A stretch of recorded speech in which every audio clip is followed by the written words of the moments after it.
Assalamualaikum warahmatullahi wabarakatuh. Perkenalkan, nama saya Zulkifli dengan NIM 10156125009. Di sini saya akan menjelaskan sedikit tentang isi dari buku yang sudah saya baca, yaitu buku Filsafat Umum karangan dari Profesor Dr. Ahmad Tafsir. Menurut buku Filsafat Umum karangan Profesor Dr. Ahmad Tafsir, bahwa ada dua kekuatan yang mewarnai dunia, yaitu agama dan filsafat. Pertama, kita bahas tentang pengertian agama.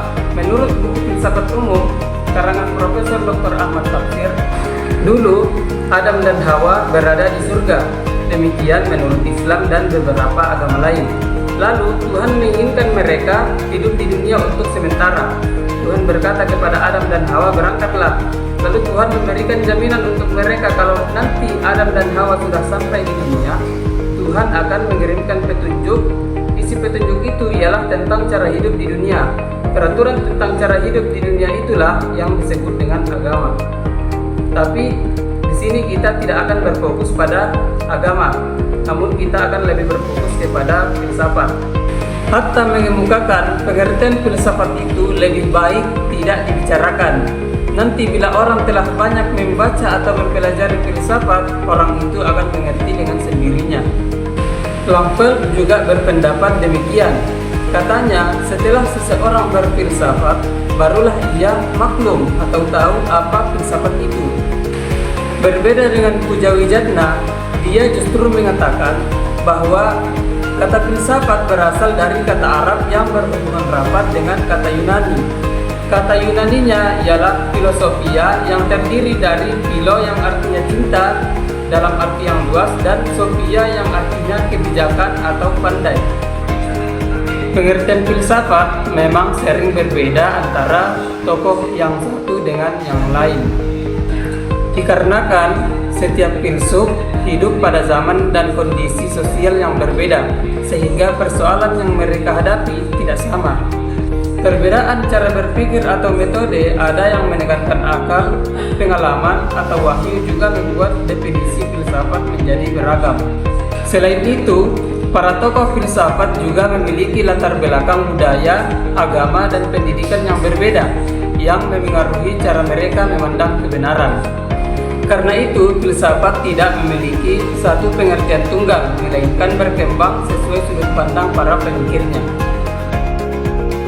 Filsafat timbul karena rasa ingin tahu manusia yang mendalam terhadap berbagai persoalan hidup.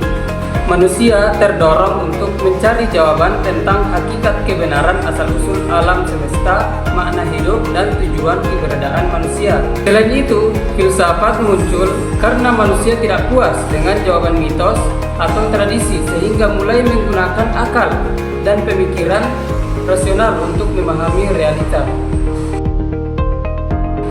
Ada 3 macam metode mempelajari filsafat.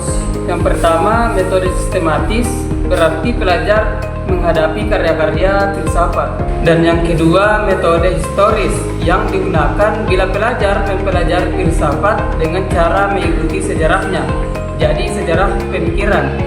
Dan yang terakhir yaitu metode kritis, yang digunakan oleh mereka yang mempelajari filsafat tingkat intensif.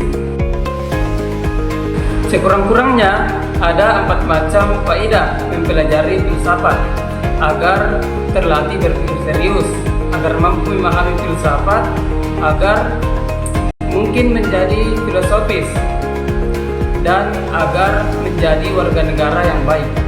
Berfilsafat ialah berusaha menemukan kebenaran tentang segala sesuatu dengan menggunakan pemikiran secara serius. Kemampuan berpikir serius diperlukan oleh orang biasa. Penting bagi orang yang penting, yang memegang posisi penting dalam membangun dunia. Dan masih banyak lagi pembahasan lainnya yang belum bisa saya jelaskan satu persatu, seperti sistematika filsafat, epistemologi, ontologi, aksiologi, dan masih banyak lagi. Mungkin itu saja yang bisa saya sampaikan. Versi lengkapnya bisa dicari di buku Filsafat Umum lainnya.